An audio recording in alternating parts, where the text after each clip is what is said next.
Bossing, may dumating na package sa'yo galing sa Urban 5. Eh, pinadala na naman ako ni Urban 5 ng short. Apat yan. 4 na piraso. Sana all. Ano mo ba napakaganda ng mga Urban 5 na short? Araw-araw, puro Urban 5 short ang sinusuot ko. Ito, tingnan mo yung suot ko. Ayun ba yun? Wow! Pati Ganda. yung damit eh, no? Ganda din ang damit nila. No?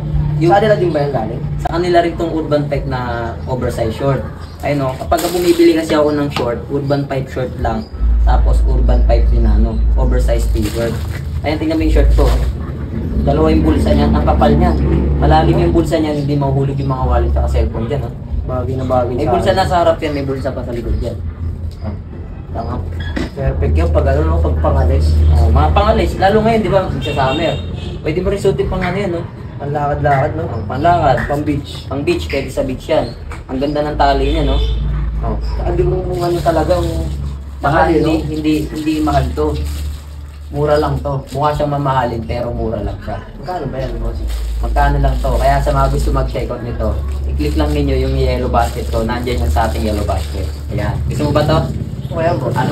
Kulay mo. Dahil pinadala niya tayo ng maraming short. So, sige, mamili ka ng isa. Kaya saan? Ayan. Sige, Mototic ko to para sa akin. Ayan. Bagay na bagay. Maniwala sa'yo, magugusto na yung pagsigot. Sige.